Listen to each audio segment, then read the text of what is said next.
everyone, welcome to another episode of Bolt Breakdowns here on the Guilty as Charged podcast YouTube channel, breaking down, I guess, everything, or really the one big thing that happened in Chargers free agency here on day one. There are other stories to talk about. Eric Kendricks just signed with the Chargers, former Vikings cut linebacker who, has sort of been not linked to the Chargers, but has been kind of a cut candidate, trade request candidate for a while. Not that he requested a trade, but has been a trade candidate, in some articles and league circles and stuff like that.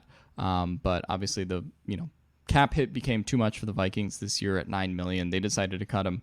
He just announced on Instagram, former UCLA Bruin signing with the LA Chargers. So once we get more final numbers on that, I'll let Steven and Tyler kind of handle that one, in the way that they want to. But we don't really have a ton of information on it. I would assume that this means two things: Drew Tranquill not coming back, and we'll see what this kind of means for Kenneth Murray as a whole, and what his role on this team is. But Eric Kendricks, pretty clearly their starting linebacker next year. We'll see what the contract looks like. Drew Tranquill, maybe an Indianapolis Colt with head coach Shane Steichen and defensive coordinator Gus Bradley. That would be my guess. I don't have any sources, but that kind of makes a lot of sense if it were to happen. But we'll see what happens with, that situation, what the final Kendricks numbers will be, and, what Drew Tranquill ends up getting on the market will be very interesting to watch. There were other stories today. Easton Stick ended up, getting a contract extension of $1.8 million, baby, for 1 year to be the quarterback too. Donald Parham was not tendered, so he will enter free agency. But the big story that I do think happened today that we need to talk about is, of course, the Austin Ekeler trade request. So this broke shortly after the free agency window opened, with Austin Ekeler. Adam Schefter tweeted at 12:14 p.m.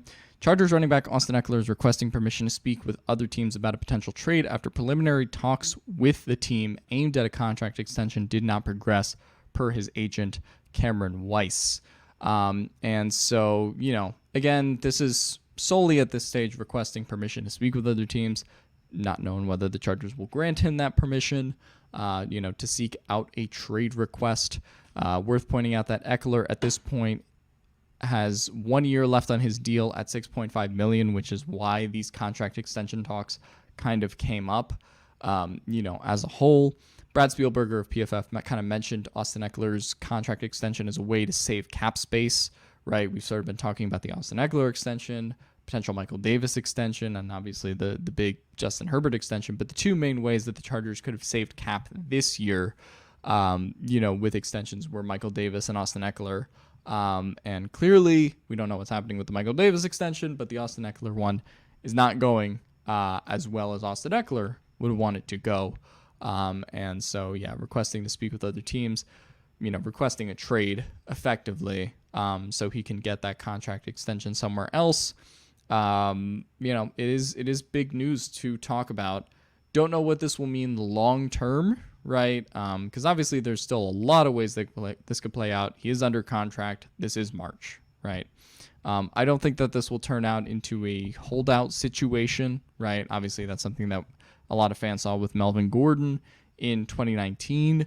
And when, the Melvin Gordon thing happened, this was prior to the new CBA agreement, which actually heavily penalizes players for holding out on a contract. So don't think that we're headed for that scenario. But, clearly, Ekeler either, wants that contract extension, with the Chargers. We'll see if the Chargers kind of adjust their contract demands to, come up to him, or if he lowers his contract demands after speaking with other teams potentially. Either wants that with the Chargers, with another team, or maybe he doesn't find either and plays on that 1 year deal. But that is kind of the situation as it is right now. And so I wanted to talk about this from a couple angles. Of course, we have to start with Austin Ekeler himself. And, look, Austin Ekeler is underpaid, right? Whatever you think about Austin Ekeler, he makes essentially $6 million a year. The Chargers gave him that 4-year, $24 million deal when he was, the undrafted free agent that replaced Melvin Gordon, and kind of supplanted him on the roster. Melvin Gordon ends up leaving. They, give Austin Ekeler this extension which was big for him at the time because he was an undrafted free agent. But clearly to this point, he has far outplayed that contract, right, with the production that he's been putting up. 20 touchdowns, 18 touchdowns in the last 2 years, 38 touchdowns total, and, has been a monster in the receiving game. Not necessarily a 1,000-yard rusher every year, but clearly what his game provides the Chargers, cannot be understated, and is obviously an incredible athlete in his own right, and is one of the biggest Chargers success stories in terms of being an undrafted free agent. But obviously that puts Ekeler in an interesting position, right?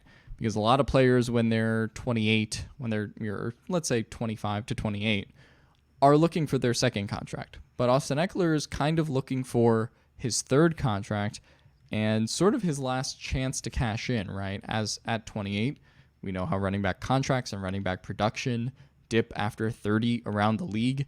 And, it's going to be interesting from that standpoint to see if he can get the kind of contract extension he wants. Ultimately he seems to want to be paid like a top 5 running back. And the Chargers have the means to make that happen if they really want to, but are also stretched thin on future cap right now. So yeah, they can open a bunch of cap space, but is the Austin Ekeler extension as he goes into his 30s here something that they really want to be paying, right? Austin Ekeler probably wants a certain amount of guaranteed money, right? Austin Ekeler, clearly, again, like we said, kind of wants to be paid like, the top 5, top 10 running back he's been playing as, depending on where you have him in your rankings, right? But clearly he's far outplayed that $6 million. And as Daniel Popper writes here, his $7.75 million cap hit for 2023 ranks 11th amongst running backs. Ekeler turns 28 in May, and obviously for him, this is the time to try to get that contract extension. And obviously for the Chargers, there's some desire to get this done from their side too, because, you don't want Austin Ekeler to walk for nothing, right? So whether that's through trade, whether you're extending his contract, whatever it might be, you still have him in the fold, right? Or you want to get something in return for him by, allowing him to speak to other teams, and potentially he gets that contract extension somewhere else. So that is kind of what it is. Ekeler clearly kind of looking for that last, big deal of his career, so to speak. Now, trade value. What is Austin Ekeler's trade value potentially on the open market? And this is a question that I've been toiling with all day. I don't know what Austin Ekeler's trade value is, to be quite honest, because running back value is kind of at an all-time low in the league right now, and Austin Ekeler is not someone who is a traditional 3-down back, right? Derrick Henry is potentially being traded by the Titans. You kind of know what you're getting with Derrick Henry, right? You're getting a 1-year rental, a guy that you can ride first, second, third down, right? Austin Ekeler is that in a sense, right? With the Chargers have used him, how the Chargers have used him in terms of his usage, right? Obviously, his usage is sky high, both on, he's on every play of the field and is being used at an all-time high rate, both in the passing game and the running game. But he's not a rusher first, right? And people wouldn't say that Austin Ekeler, as a rusher, is as effective as a Christian McCaffrey, who obviously just got traded from to San Francisco last year for that package of a second, third, and fourth round pick. So he's not perceived around the league to be that, top 5 rusher running back guy.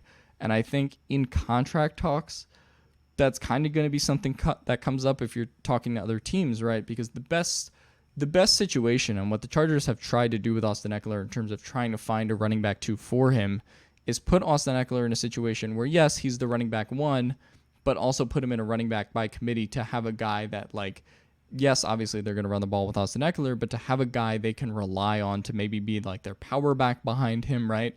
That was sort of their idea when they drafted Larry Roundtree. It was their idea also when they drafted Joshua Kelly. Kelly has kind of panned out as a Ekeler RB2, but has not panned out to the extent where they could let Austin Ekeler walk now, right? And that's sort of this from the Chargers standpoint too, right?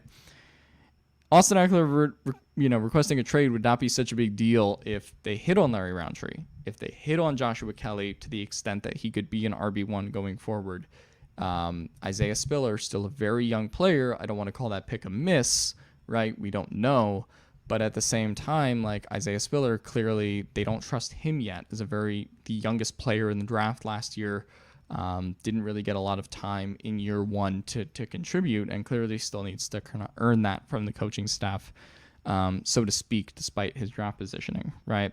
So the Chargers, Austin Ekeler is in a position where he wants a contract extension, and the Chargers are in a position where unless you draft Bijan, like other people have been talking about today, or, you figure out another running back solution, they don't have the solutions on the roster to move on from him, partially because they didn't draft Khalil Herbert or draft Isaiah Pacheco or draft some of these running backs who, kind of are in contention to be their team's RB1 or are producing like RB1s already. And that would make this discussion a lot more different because the Chargers don't, Ekeler doesn't necessarily have a lot of leverage himself, I think, in terms of what his value around the league is, but the Chargers don't have as much value or as much leverage as they could have here in this situation either, partially because they don't really have the ability to do what they did in 2019, which was, all right, Melvin Gordon's not playing in the holdout, we're going to go to Austin Ekeler, right? They don't have that on the roster right now, clearly, or a guy that they trust in that same capacity.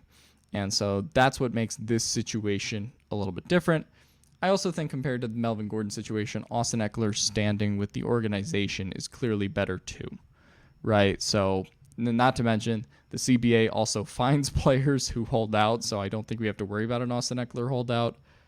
I really think the options here are A, Austin Ekeler and the Chargers eventually come to some sort of extension, right? That's still possible here if the Chargers go a little bit up to what Austin Ekeler wants. If Austin Ekeler comes down and maybe they reach some kind of compromise, after these preliminary talks, that could still happen, right? Austin Ekeler could also be dealt to another team. And that's another possibility here. Or, third option, Austin Ekeler plays out the last year of that deal. I don't think you have to worry about a holdout situation simply because, again, of how the CBA penalizes it, and also the fact that Ekeler is kind of in overall a better position with the team than, some of these previous running backs, were, right? In terms of Melvin Gordon or Le'Veon Bell or some of these other players who just, were kind of never going to get that contract in this team. I don't think that's the case with Ekeler. In terms of what the Chargers are willing to give him, we don't really know. In terms of what Ekeler wants, we don't necessarily know what his demand is necessarily. But it seems, again, like things are still much more amicable in this situation. And Ekeler is just trying to, watch out for Ekeler, right? It doesn't seem like there is, necessarily any bad blood here between these two sides. Now, a common question that I got today was, what can you get from Austin Ekeler in a trade? And that is a question that I sort of disagree with what the perception of Chargers Twitter is, which is like, oh, you could just get, a second, third round pick for Austin Ekeler.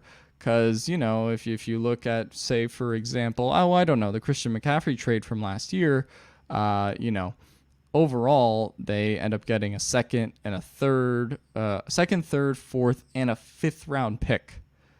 So that was a big storyline last year. So surely the Chargers can get something for the same value. And it's really hard to gauge what Austin Ekeler's trade value is to me, because I think that, like I said, he's not a traditional 3-down back, right? He's not a running back that gives you that rushing value that, say, some of the other running backs who may be on the trade market, like a Derrick Henry, give you, right? He's also, by consensus, not as good of a running back as, say, a Christian McCaffrey was, right? You sort of have to use Austin Ekeler in a more specific way to get that production out of him, right? That's kind of based on size too, right? Not that Christian McCaffrey is this huge guy. I know Austin Ekeler's listed at 5'10". Let's be real. He's like 5'8". And Christian McCaffrey, also has that draft pick status, and draft pick status plays for a lot in these negotiations in terms of what a player's worth on the open market, what a player is going to get in a contract extension. And obviously Ekeler is kind of an undrafted guy who has overachieved. Christian McCaffrey was, a very high draft pick, ceiling guy coming out of college at Stanford. And so despite the injuries and despite some of the things that have happened to him over his career, San Francisco was still willing, to take the bet on McCaffrey. And there would have been other teams, if it wasn't for San Francisco, who were willing to pay for Christian McCaffrey, from Carolina in that way. And Carolina themselves, back when they were in a different state as a franchise, gave him a 4-year, $64 million deal, right? And made him, I believe, either the highest paid running back or they made him the second highest paid running back at the time. So clearly there is a way that Austin Ekeler is viewed and how, McCaffrey and some of these other, let's say, tier 1 running backs are viewed across the league, right? That goes, first. And the running back market is kind of naturally lower too, right? Derrick Henry's extension with the Titans even was like 4 years, $50 million back when he signed it, when he was kind of at the height of his powers, right?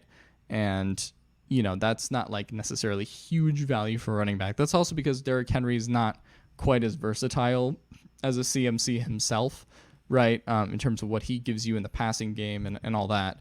But I think that Ekeler's best situation, right, is what the Chargers have tried to do with him. They've sort of failed him in a lot of ways, right? Like I said, he's had really high usage because prior to Joshua Kelly, they didn't get him a running back too, right? And so, when you talk about how he can be used on some of these other teams, Ekeler's best role is probably as a pass-catching running back who is kind of in a running back by committee system. But also, do you want to make Ekeler a top 5 running back if your usage for him is a little bit more niche, right? Obviously, he's still going to put up touchdowns. He's still going to put up yards. But do you really want to be paying, a running back who's going to be going on 30, all of that, money and a contract extension that potentially is over $10 million a year, which seems to be kind of what Ekeler wants, despite him not being that great of a running back in the same way that we talk about Josh Jacobs and Nick Chubb and Derrick Henry and sort of all these guys. And he doesn't necessarily have that edge even over McCaffrey either, who's not your traditional running back per se. I think it'll be interesting, right? And there's going to be a good portion of teams, and one reason I think Ekeler's trade market is smaller, who are just going to go, look, I can go to the draft. I could draft Bijan, and past Bijan, there's obviously a ton of other running backs who are going to get picked up in the draft that are, going to either start for their teams or, sort of be in a running back by committee role until they earn a larger role, right? Why, make the case to me, as another GM, why I should pay you and give you draft compensation for Austin Ekeler and give him an extension when I can just kind of draft another guy and maybe have him do some of the same things Austin Ekeler did and have him develop, right?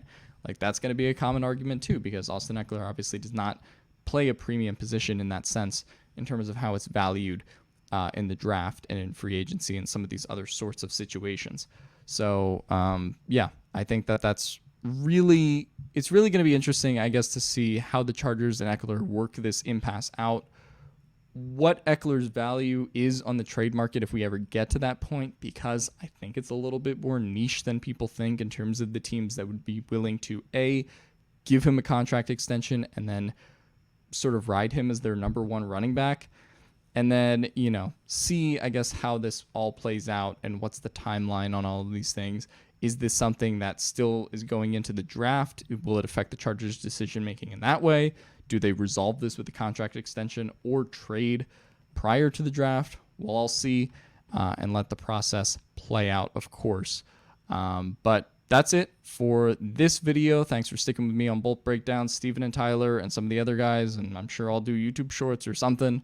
We'll have you covered as we get more news. But that is it for day 1, folks. Ekeler, trade request. Kendricks, signed. Easton Stick, signed. And I'm signing off. See you guys later.